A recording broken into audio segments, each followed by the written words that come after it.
And now, it's time for another Dice Tower review with Tom Vasel.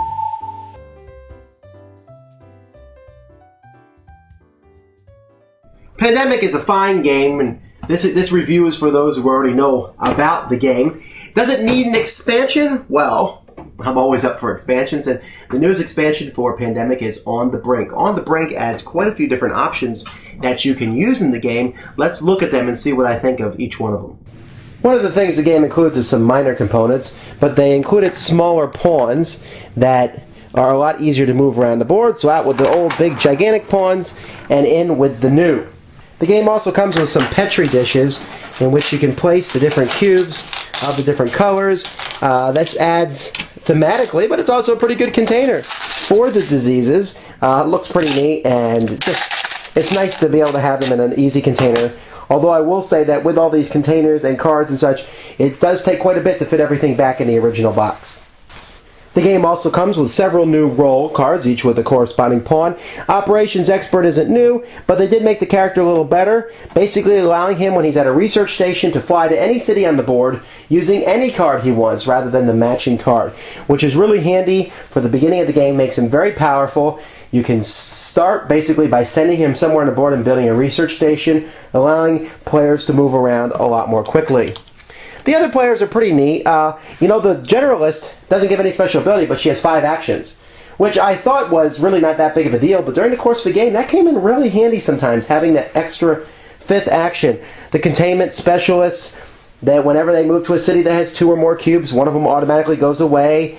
The Epidemiologist basically can take cards from other person. They're the opposite of the researcher. The Troubleshooter can fly to cities without actually using the card. All they have to do is show at it, and they can look at the infection draw pile. The Field Operative can use cubes, take cubes and put them on their card from cities, and then use a combination of those cubes and cards to cure diseases. And the Archivist can have 8 cards in their hand, and they can spend an action to take a card from the discard pile if they really need it by being in the same city. So there's some really neat ideas. You basically are random. It sometimes hurts. I like to have at least the medic or the scientist in games when I play. But these characters are pretty powerful in their own right, and I've won using different combinations of all of them. The game comes with some new special event cards, so that it doesn't unbalance the deck. You basically just you shuffle the special event cards before you start the game and put 2 in the deck for each player. They add some neat things. One of them is really interesting. The new assignment, you can basically change your role in the middle of the game. There's also some new epidemic cards. They add a 7th one in case you want to be suicidal and play with 7. I just can't even imagine anyone doing that. But there's virulent strains here where you basically can pick one of the colored diseases and make it more deadly than the rest. And while whenever you draw one of these cards, something else will happen to that city.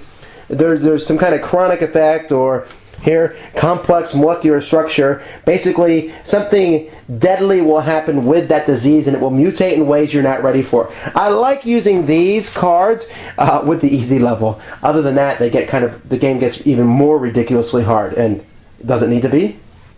A 5th virus is included if you want to play with it. Basically, it's a mutated virus.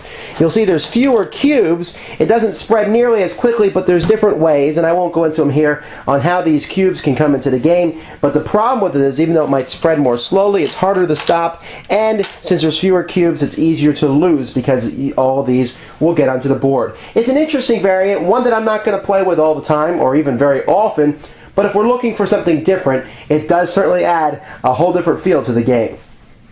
Finally, and taking away from the feel-good aspect of the game, one player can be the bioterrorist, going around spreading the disease. This is a role a player can take, and they have different actions that they can use in their turn. And what I guess is the most interesting part of this for me is they're basically using this tablet here and secretly recording their moves as they move around the board and telling what actions they're doing. Are they spreading diseases? The other players are trying to capture them and stop them, while at the same time still trying to stop the spread of the diseases all over the world.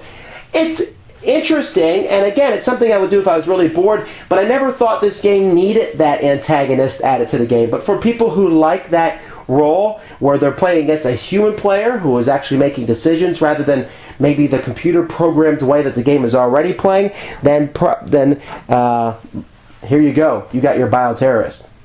Perhaps the things I like best about this game are the things that don't matter the most, like the new pawns, or I really like the new roles, having a whole pile of roles. The fact that you can now play with 5 players is not as interesting because I like being able to take my turns quicker as time goes by. The new epidemics, the mutated virus, those are also interesting, and it's good to change things up. I wouldn't add in everything at once. This is something where you add in a little bit at a time and just changing the difficulty of the game. The bioterrorist is very interesting. It's not something I'm really that interested in, actually. I don't mind playing with it, but I'd rather play with just the basic game itself. But if you want an expansion, if you like Pandemic, this definitely adds a lot of variety, certainly gives you your money's worth, and gives you many ways. I really don't foresee Pandemic ever needing another expansion. Between this and the original game, you'll have multitudes of different ways to play for the foreseeable future. Thanks for joining us today. For more written, audio, and video reviews, as well as the #1 board game podcast, check out the website at www.thedicetower.com. Until then, this is Eric Summerer, and you've been watching The Dice Tower.